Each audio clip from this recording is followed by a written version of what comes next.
Kemao dana biti Toro municipality mekonyo kwe dikom cement ya terra magichweka wini moro Toro cement okelo bene bik madon ikom lutela mai district meno wabikili eni matut kemukan mapol tini yup miloga ngemo chwiny ania sande Akumu.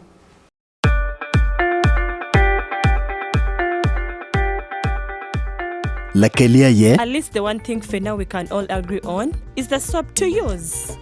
He likes that it's big and lasts long. Anti-economy. I like that it keeps my skin smooth. Alina echovu. And the children like that. It smells amazing. Everyone is happy. Movit soap comes in 4 fantastic flavors. Movit family soap is truly soap for the whole family. Movit. All day confidence.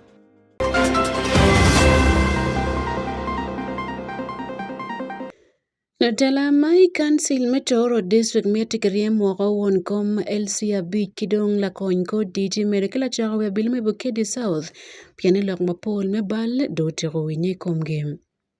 There was an allegation, primary school, there was an allegation where the deputy RDC was involved in that scandal. On kompa ruodi mailo ho Uganda ochieko matek ruodi maya chuli meketo kono kija kenika bengo chakbedo kima weki kel donlo ikara chuli. They wait for the king or anyone else to do the work of the kingdom. Kadong dulmon UPDF kutiko kwa kisa matek ritual pingo kitim ger mo timikar me bolo kuika Wempe North ikom chibilian kachel kilo cholo rangia. Official apologize to this committee. Amori ajoli bene kaneno yupmilo rangi mo chwiny kanki Wan Luo television tin cheng angwen nendo piru abiro medremia dek imwa alibiri piru abich anwe botina niya sande Akumu man Wan Luo television.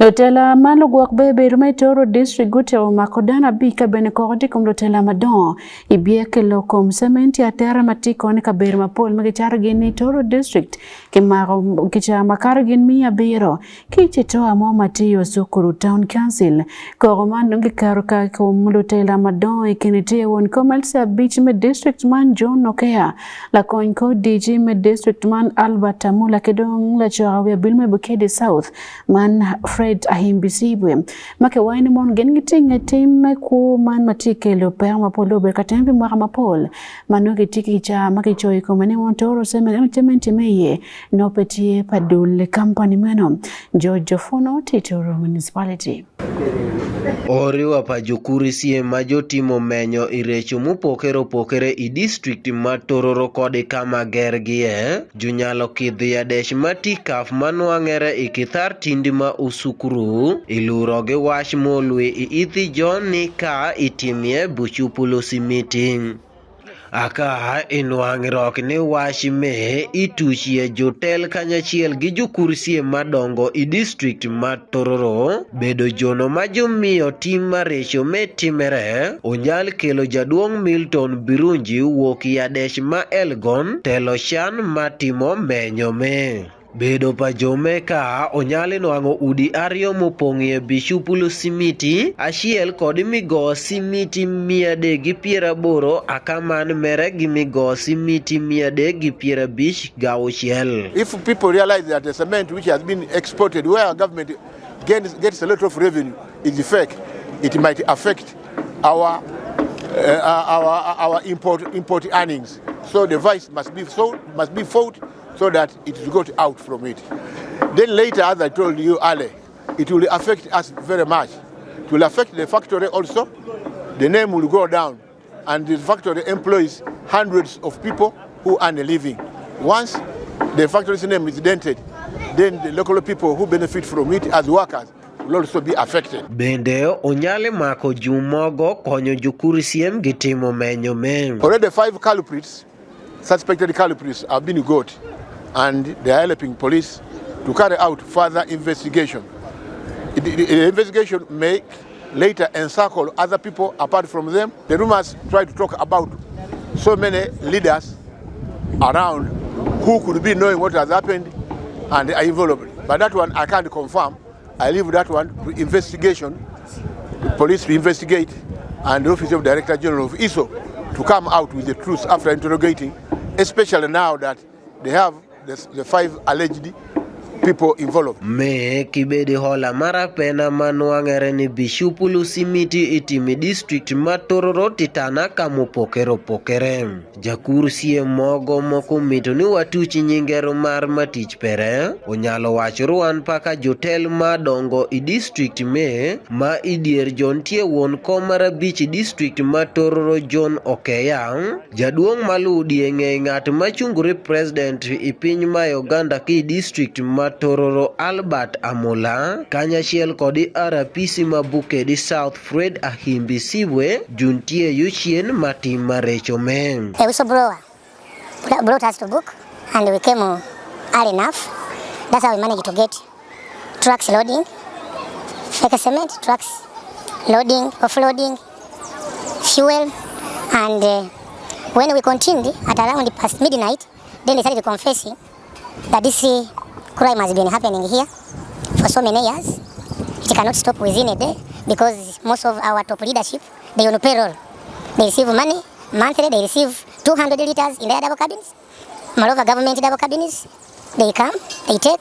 They mention even URA officials who are supposed to control smuggling. They also come, pick fuel, and go.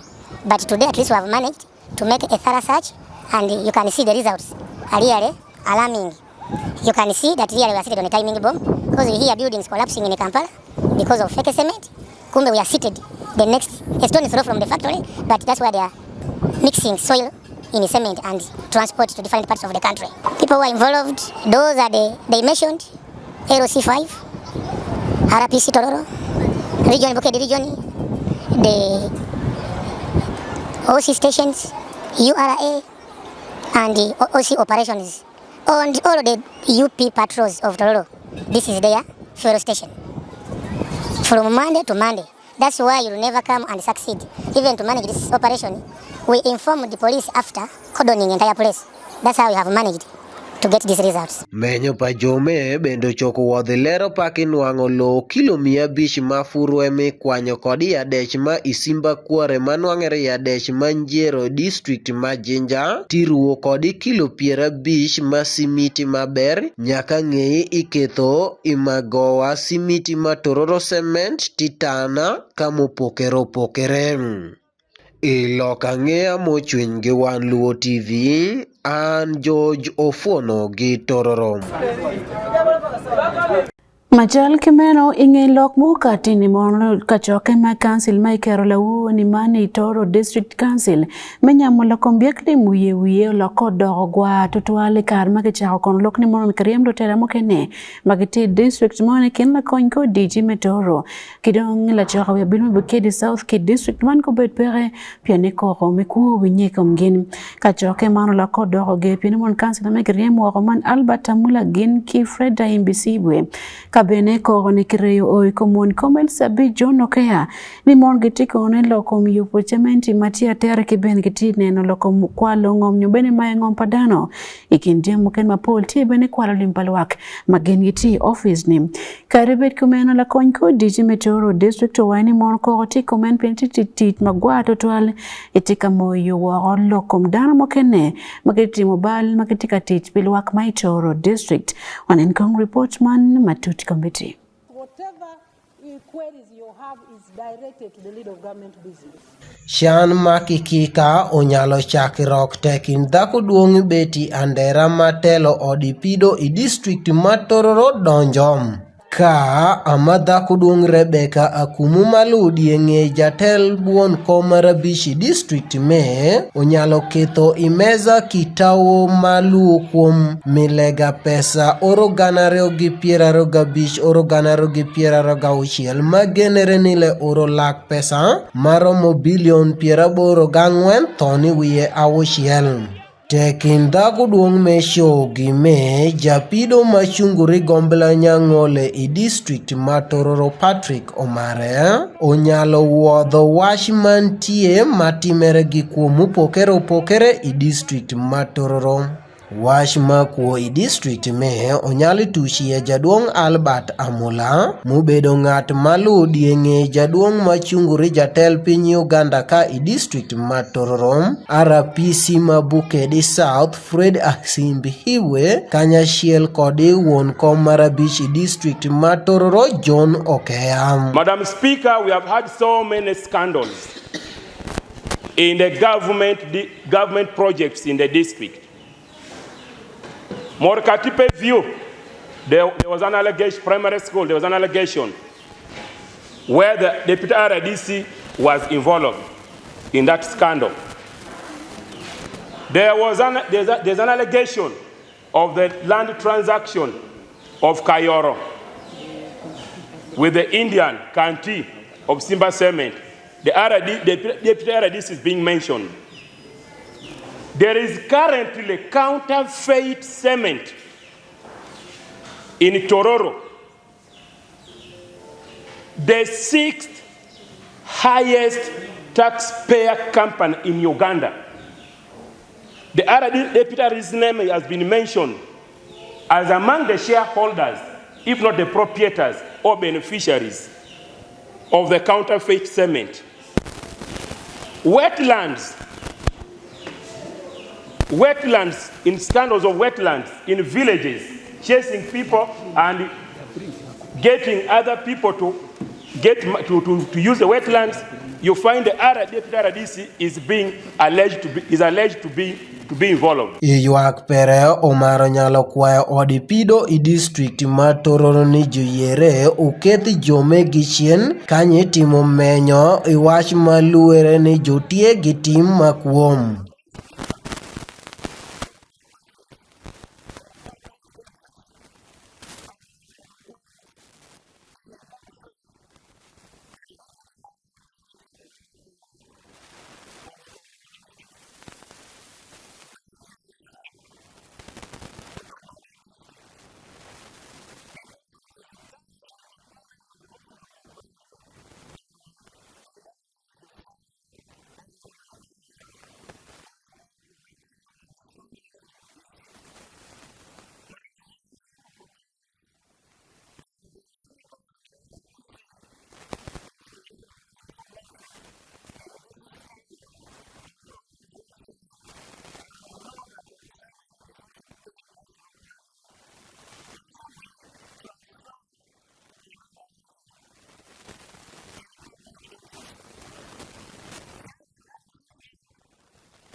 Wach me onyalo kelo king'unya makakare i odi pido. If you made a cocoon of your councillors to come and tarnish people's names, you are not going to accept. No, for the first time I disagree with you. Jopido madit jobedo ka jopusa jaduong' Amula bedo ng'at malwenyo gadhuma NRM iluro ginwang'o ni go timo giki piny makiripere gi jono ma joketho go itich.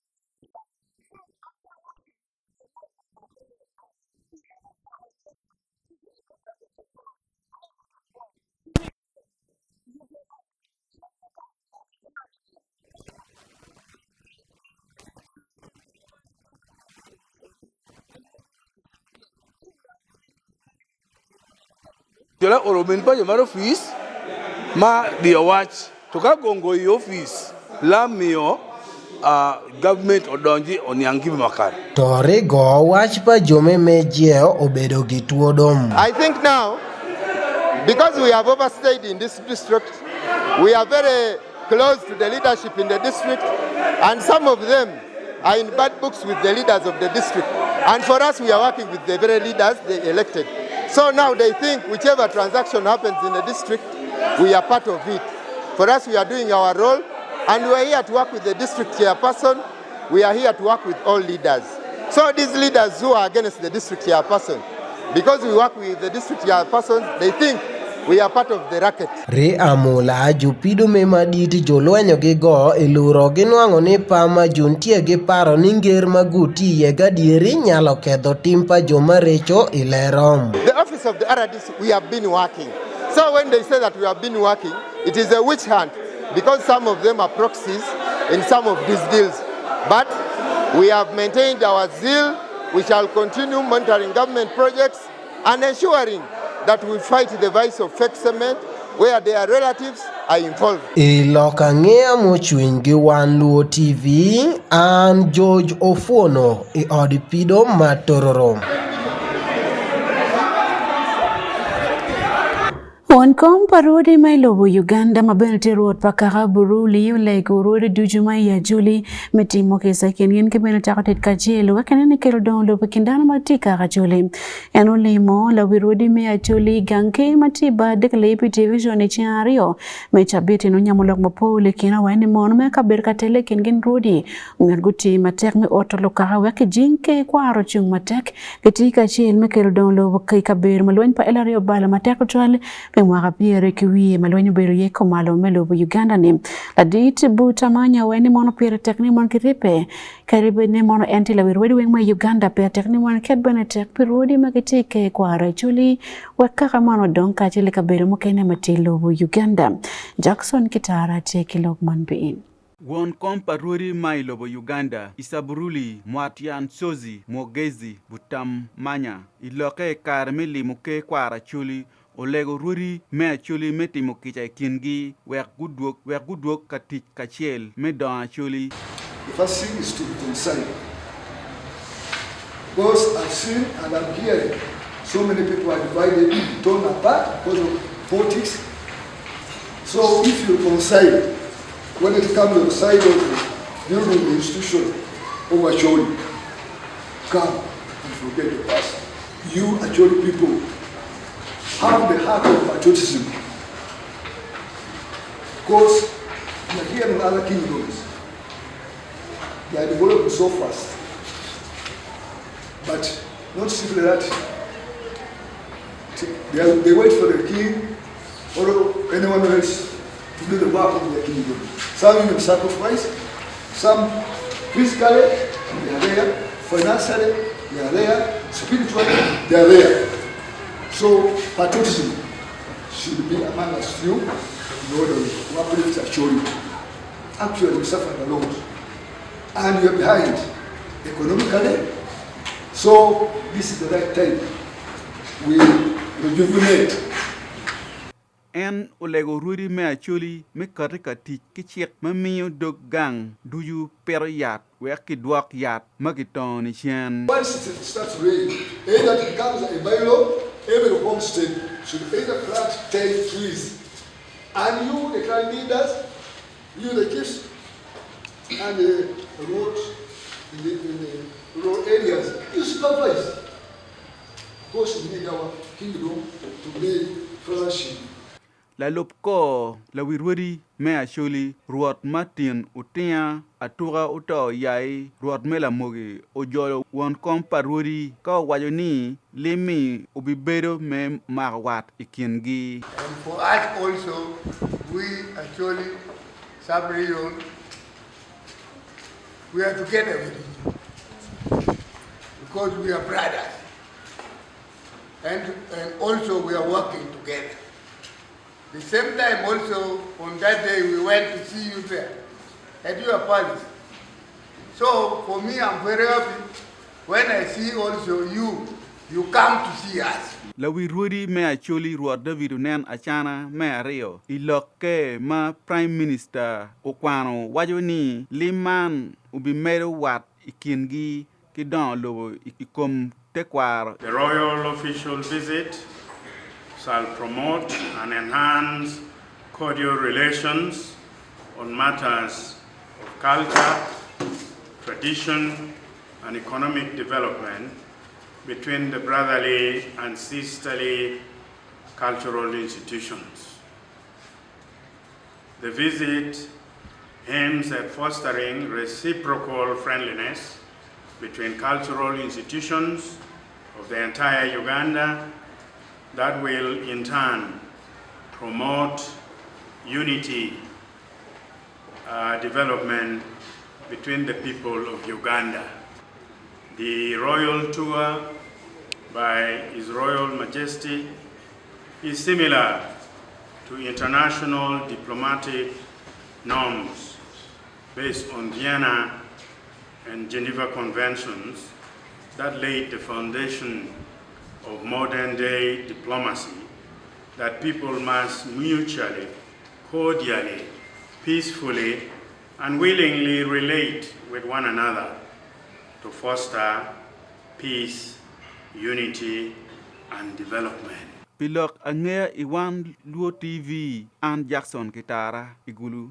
Ya boguri manyen ya Gago District gentino bokelo donlo bolo teder kebeno bominyo kar kigamente kede unu gwakuch mekelo kuch kibene gwako bebere padani komlulega mekari majong makebere kabolarani kar kiyao dinka men kitnego wadano mukene matikelo ton tuny mapol gwiri mana bone kijie kilomita pierabira benti akiyo dom macherio rom matikidgum district gamente kayopene kony pagamente mitadero me Gago District man pe bebere palwak Mateke Lokman pe incombeti iyup milo angay mo chun wanen keyboard Johnny Sanyo John.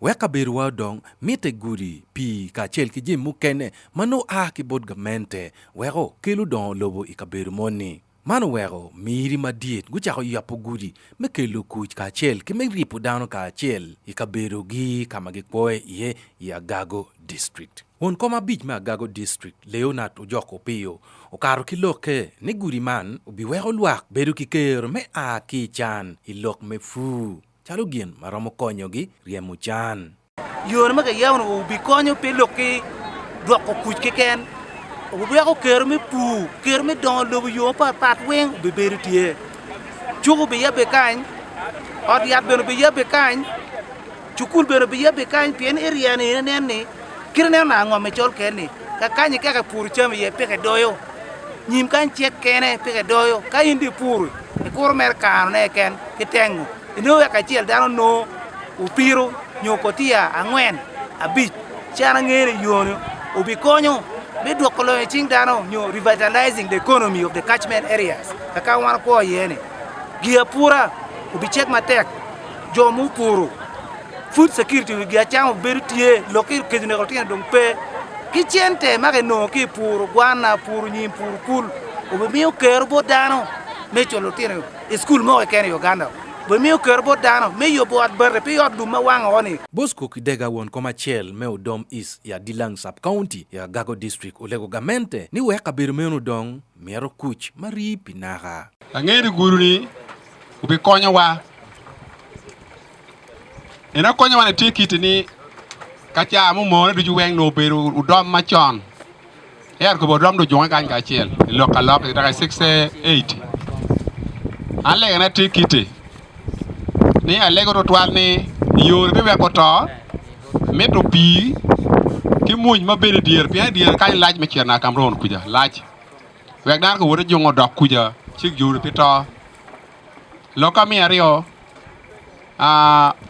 yor be konyo ma de loka loka du yelo wa wel kin mi ngol jon ke kan pi gen kar kan dok kuja ci kin mi ngol kan be ma yoti muñ apoyo to twal meto ci gudu Rose Alimo dan makwo yodom ya Dilang sub county wajuni mirigitie me ki beri dogudi dok kama nakayang chon gi kwo ye guru le ana le wa te yom mi ye mada poj be tie ma dire char poj ber ba na ke mon wen tene guru ne konyo wa yo me la we no ngol wi la ma no yer wane ber ma yor te dok wara yelom we no ke riamo guru mi ario no ke kele wa mer barako bet kan we wan wa ke do guru ya we ko dugo ke kanya yama chon na dano be ye ma la guru ya dano ba ye sien ginu wega dano a wega porte makanya ya machone on lokala yela man gen bino ke malo ayo wega dano rio chierro ko chien ka chai do gurne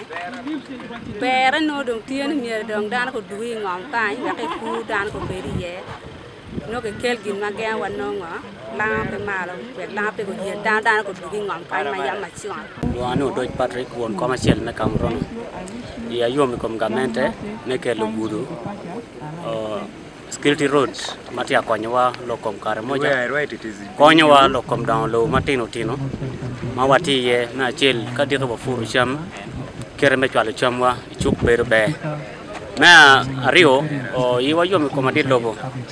Petu chugudu ni dong lega wati bore ni konywa ki barak ku kere te ki dong pi ken ma ke logo ke ni de logo ku pa pi wa wan ma chara nyoli mati ya ga kan ana pe ki log mapol ana foyo mate Kadong Musa Ichwero minister matidi ite jangamente maneno lok me tika chel ki gin wot wajo ni e belego jang miri maneno lok me pi weki tuch pi maleng nget wa yo mafut ki yuba ya gagoni. Mr. Chairman, let me tell you, this President Museveni is a very visionary man. This road will be complete in the next few months. You will be seeing settlements, people settling along the road. You will be seeing centers coming here. You will be seeing centers coming here. So my promise to you, the people of Agago, I am going to work with the minister to ask the Minister of Water to come and prick boreholes along this road. To come and prick boreholes along the road, so that if people want to settle, let them settle.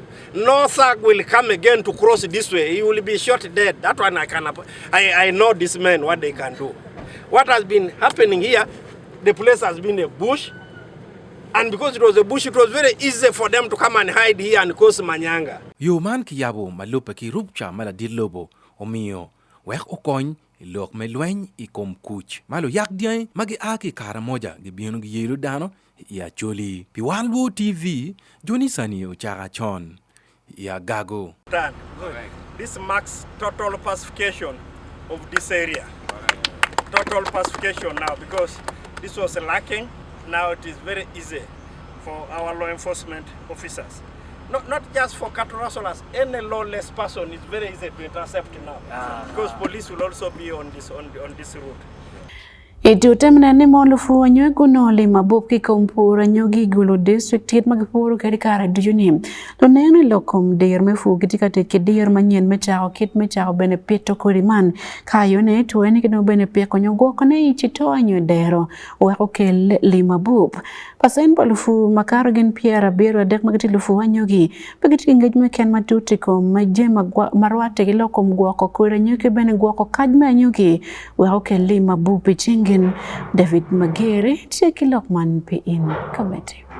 Itotemi ne lufu wanyogi guno limabuk ikompura nyogi magien gitimo kare duchu lufu wanyogi me gulu district dong gitie kigen me chako kero tich diro manyen me kayo tuoyo kipeko nyogwa kanyogi mabe malupe ki kwet madul mo magiluoni siatini otemo chochoki kono pasen palufu pierberu ya dek me district meno ki yamoro pegiti ngej marwate kit mauno mergeti kwere me gwa kanyogi oben maleng wak ginong chuk irome wilobo inon lo dir maigi kon gen go moko ni meno pire tek me tich ki yo marwate menene oloto anyogi magitika chwale chuk urwate ki standard unyo kit kirikeri magi miero kwere chuk me wilobo Gadison asime matie la fony meneno lok me fu ite ministry nyogang kwal mador lok me fu Uganda man Ministry of Agriculture Animal Industry and Fisheries kono oterne pire tek tutwa ni lufu mere guti nyogu kerra nyogi go bedir wa mamal tutwal en kono ter lokman kon nyako tam ki lufu. Harvesting, do you know the physiological maturity of that maize? Apakaya kwanya ki poro ngio ka ngio ne na nyogi do ra kwanya ki poro do te ki mara kwanya ki poro ne ni let us ask one of the farmers. At what point did you harvest that maize? Nafu ko wachiwa kwanya na nyogi ki poro ikarmen mani ne ki wani ba na nyogi be ni We are talking about the one that is dry, not the one that is fresh for eating. You can give a microphone to one of them. Mama, no sleeping today. Okay? Maybe someone can, okay? For Nyam Chief Samuel of Uganda, I knew you don't come out to my point of for my chair. If they are far away to the lock hell, kind of yellow lock hell, Kilakan China. Mario, we no matter way cut your wall. He died in the chapel Puleo, to die in the 10 note war. Many don't kill a year, but one you know what you're on war. For a complicated your baby. Ino kono asime beno terne gin ma per tek bolu fuayeni mergo ka nyogi yo mabe twal kon miyo la bol mogo kit ma mete kwede. So now we are harvesting. Upon harvesting, we should have the right equipment for shedding, for removing the maize from the cobs.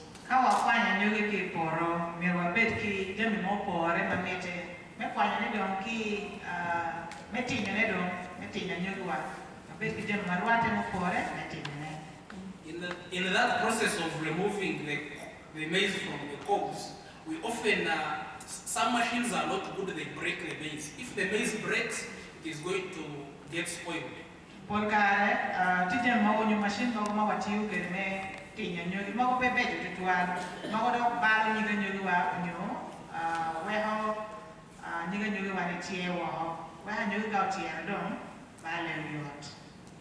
Okay?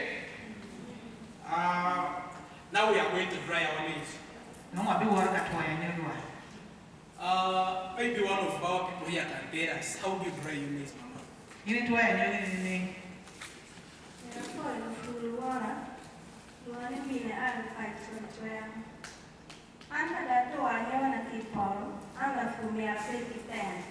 When after harvesting my maize from the garden, then you have the tapping.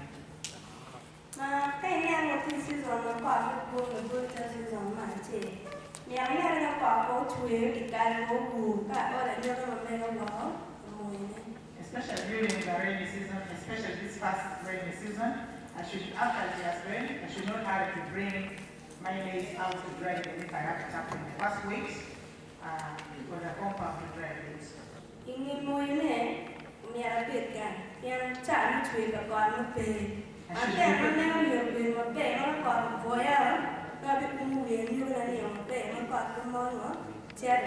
I should be home while drying my maize, and I should have an extension of my tapping.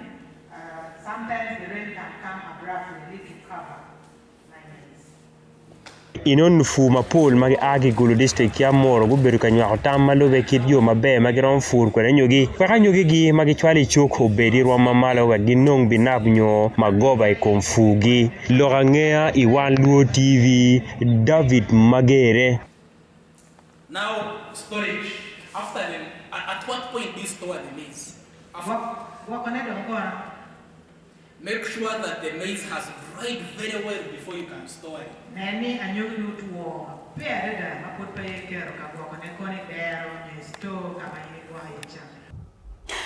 Idalo mokelo yomchuin mataki kom kit metidiot kom pilwak mani akoro kikabero mokene marumatia patch district loteleme district man go gamo gero mandonke yupi otiati ene man otia manyen monoloni theater gero man otero chilling $1,400,000 dok dul gero padul monjupere fayoti moke yupa gankalme yotkom memedu rompa otiara koro medoro akoro health center 4 manobo konyo district lo mapa yuk mano to midima bor kabeno kemi rom kemi otiad man chingoloj me district ininde pirwa beach medumia deki mwagani enim Jasper Igwel Tia Patch municipality. Akadbedi or Yadma Core El Santa de Committee Apa District, Duma Birama Binuni, Bindong Chakoti, Dima El Santa Gwen, Young or Yadmani Berker Carmen Nungudong, or Ayanga, Metija Tio Tumukong, or Tadara Menu, Conconaya, Tio Chano, Kidjamokena Maginoti Tamanimano, Mir Berker Care, Meti Yukunaya.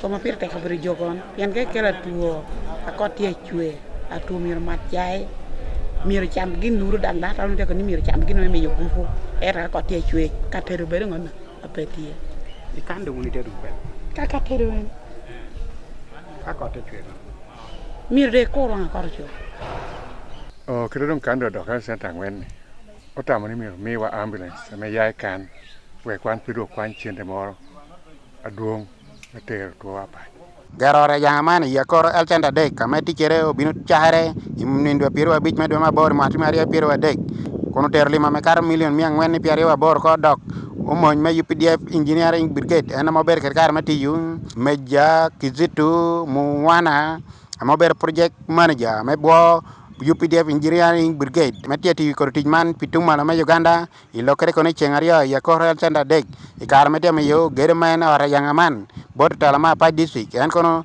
otir ni manano. So from here I request the DHO plus the district leadership please write to the ministry so that they equip the facility, equip it in terms of funds and even in terms of what? In terms of the items that are supposed to be inside. There are a lot of items that are missing to have it operating. Benni otalama pa district bindong berker kar me gamo ara yang aman na me UPDF engineer brigade berker kar me gare ya kor enchanda adek ento won kama bich me apach ikomba asante dongo en kono yaro kit bala me dongo bino berker kar me timere chala dogi me UPDF engineering brigade galle me tieko gera me temete kunaya. So you did us good and bad. Good that today we are receiving now our theater. But for how long? When was it theater meant to be accomplished? When was it? Engineer, when was it? Are we late behind or we are commissioning it timely as it was scheduled? Chairman, we are late.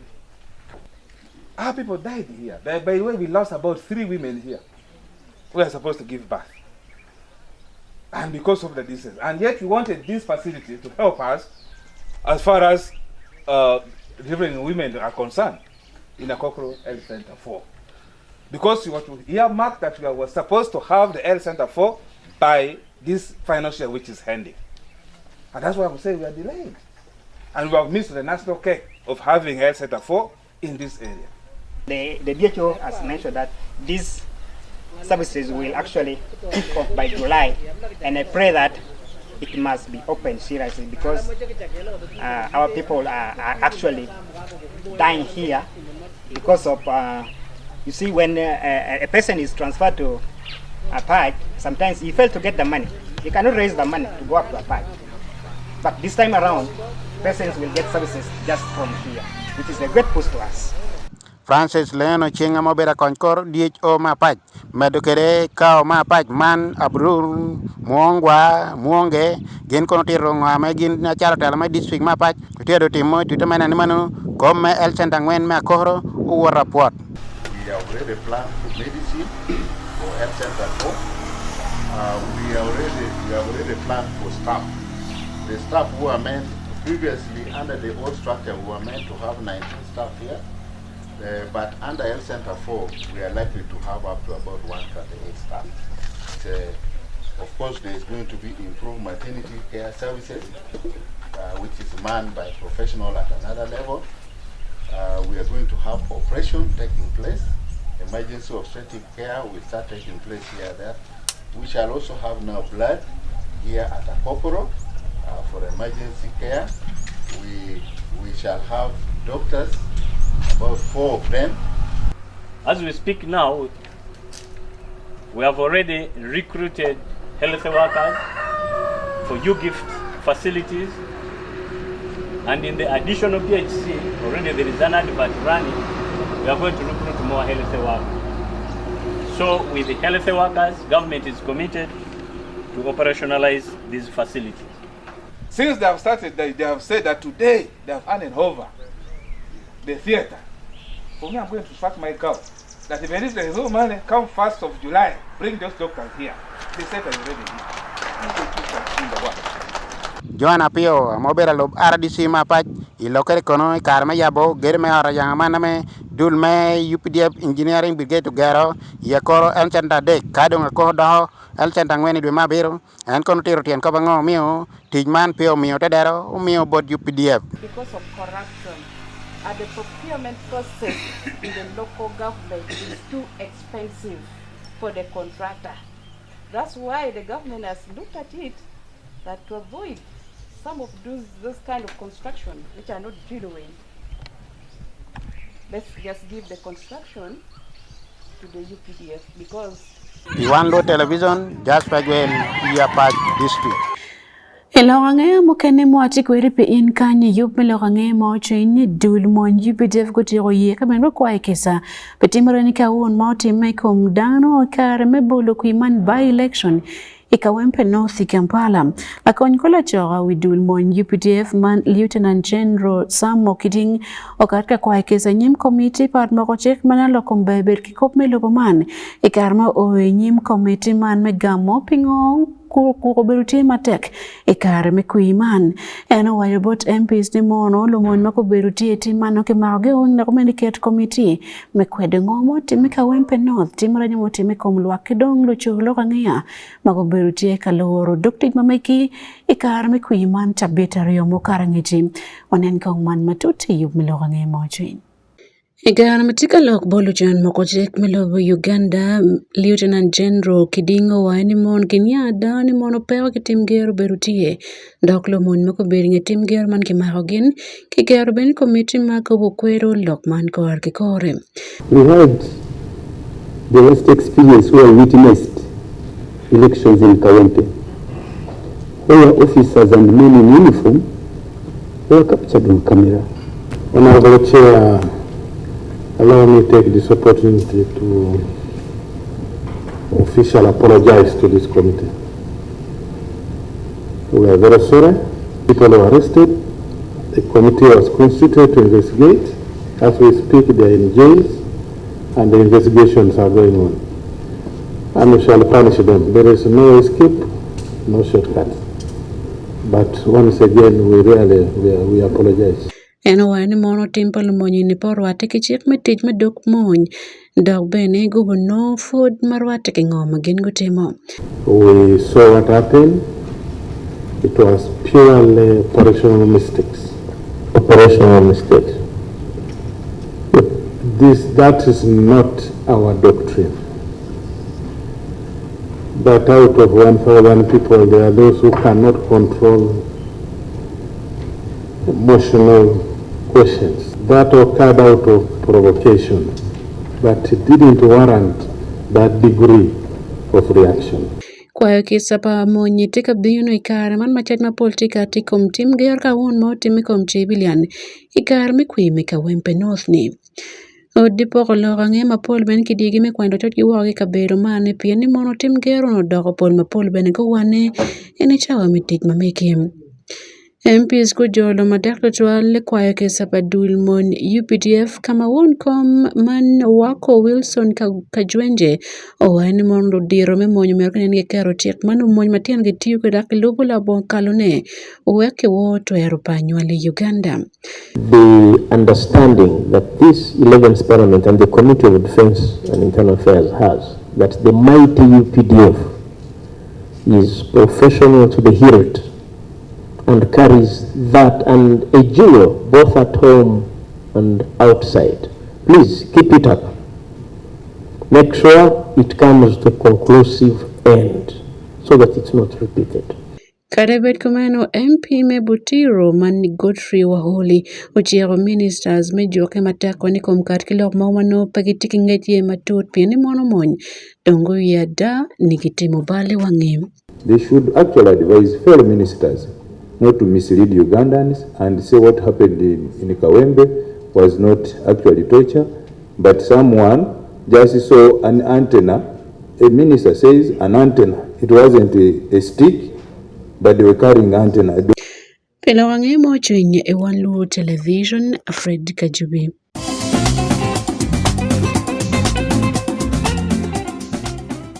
Ilogang'e mamako biashara lufu magitili district politika yele mataki kom kitme weyachara ikom kode marajo mate choki karmane mano bini karma dante yume charbene keto kode ngom ento per madeti ni mono kode marajo mapol ti chok pole ka wilo petui nyoka otui bene pa bunyak makone wero kelo per mapol man achar malit bod lufu dela med district no kati bene kitik man mamen katikit pela fu mai keno mero wil kode bola chat kode mapeke warga chok dogben ngar mapeke warga o mero po chat kode bod dana making pachi Roberto Jok Mone kili ripoti kumlogang'ia biashara. Lufu mapol tika chote kia asara tutwale magiwilu kodi kichuk kaka wilu ne kibod joma gochone mana agro input dealers ki lira district man bini kare ma inoni chik ma lira district ukate kere midwako pingu nyogengo chatu kodi ki yat mapapad micham mimwaga libario para bero pe katij mabe pien jomo mergo ker itij gi pe katimu gin mamite pero me keto chik man itich uweo Esther Tot dan manongi Angole Village Yotara Parish Aromo Sub-County imwaga mokaro ruonyo soya poro maromo ekario kana no wano ngeo ni korri nuere ya ber wano rangwele na korri na hishu kana me go wanya wanto wilo kuni wanto ngeo ni kia ber wano pero wena lo mier wano dwa hiya to tume wele ya no kene soya kom nangi pasukan kene dong bara mo pasukan mo dana me danga riega ber chati jore wala tek tumia ngwena ngwen eti jore to binu dwa dan to wano dwa inde rep keri shu eti mo chenne wa wena bunga tena Jasper Epun won kompa Okai Farmers Cooperative Society wachi mapatki aloga me ping inoni danwa Paul giwilu kodi kichu maman wero rom miche kachambe la piande da ki permo kene tieni jomo mero kon foni lu fu gi pe katinu ti ketamete keren fake duong to twala rom kan yen jo wor bari chu tinni malaba jote wor ku do welo ka korro ko jo beda to me ko korno ya ye lubir ngato ke no ya kan ke ko ngi so tin wan to ke gum ni government mele at district local government inu yeyi wa jo acharo quality me ko ame tu nyaka ber wopuda yogi yot so wanu to den champion koro kene tu aka peti nyak koro kene peda du tuwa loro yenu mi koro menu tifek ame chanu nuti yaro kana tek en wanu torbero to tuwalo nen che wa koni pemiro wil lon kori ichuk wanu be wil kori ot meno neno kwero yaye ikar matika lokilo fu manong ya Romo Sub-County machochoki la diet malo fu ilira district Patrick Alip wachi gichoyo lufunye palo fu mapol mati Sub-County swing manong ilira ma en wachi tich pa jona ni ikine aye roto urichato kodi kachelki yat micham mapapadwe kineni piki charo kodi marach kilufu tiekede chik counterfeit ordinance me council mo melwenyi kom jam me pu mo terra arwa mer goro araraj chiktie one ticket extension workers gomola chela chel yo de gomola chela chel tij melwenyi kom chat jama resho i chuk indushu tieti ken bo tija wan mi ti tiyo ka tiel ke police tiyo ka ke officer RDC ke officer kuj ken ginna me balu chiem bal kuj meno ni wan po ye loyen kom kore raj jem me pura rwa me goro do lwenya tiatir me konyo jowa ikin pasho Wan Luo TV and Robert Mone Kilira District.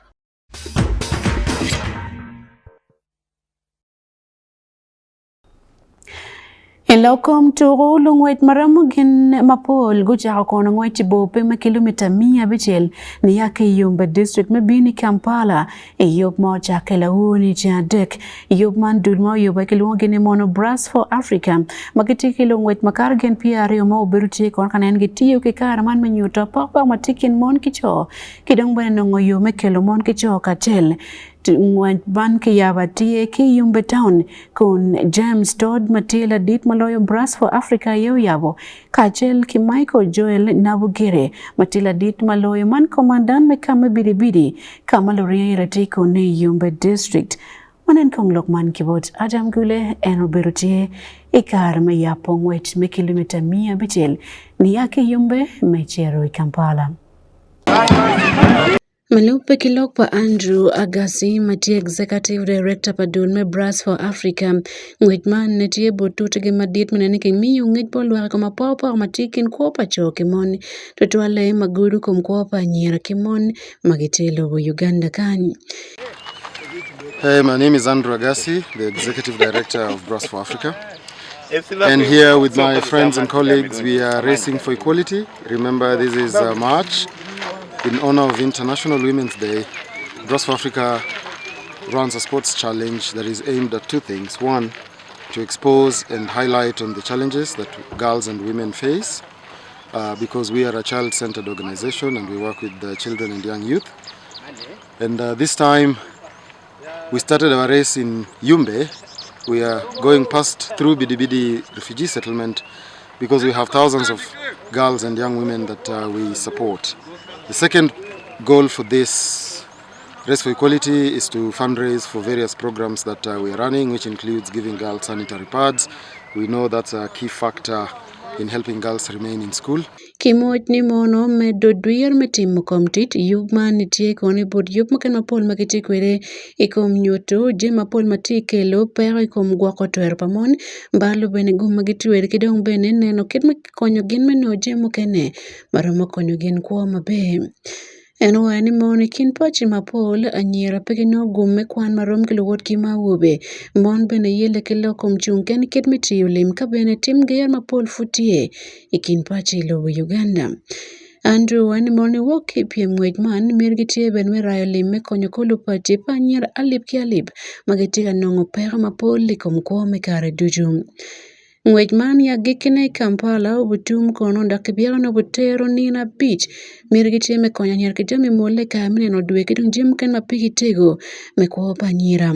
Michael Joel Nabugire Matila dit maloyo bidi refugee settlement mani office pa prime minister eno wani mon gamente kilore midolo bago katika mjima pol mechopo perma para man ento futie bu malaj modong ilokom tekwaro kidung dini ikinjemo kene matiba lo ripo kincho kimon wakobet marum ikwa menino duju. It's a life process. The improvement cannot be in one day. It's different contributions by different individuals over time. So yes, every step counts and every step in the right direction counts. So this is just one of those many things where every responsible party has to participate. You as a journalist, me as an administrator, and everyone else, a husband, wife, a child, a father, all of us. Eno wani mon kachengat moiken matie kikneno metimo gin mo kerni mon mekenen ye kelo aporo mani ya gikne ala robunen kachekar ne oromo. Pelorange mo chwiny Wan Luo television ilokom to Adam Gule Yumbe district. Avoid ritual repeke wantin yup melorange mo chwiny o ya gikne anya sande ya kamo metekene noa yup mokenti kabiro pin kany warombe ne metekene wako loko weng maiti kwere botu Wan Luo television ki social media nongwa Facebook watiki Facebook page nongwa bene YouTube watiki YouTube channel TikTok bene tieka chelki X man Twitter machon weng kany werenywak loki Wan Luo television afoende noa matek tutuwale wantin matin.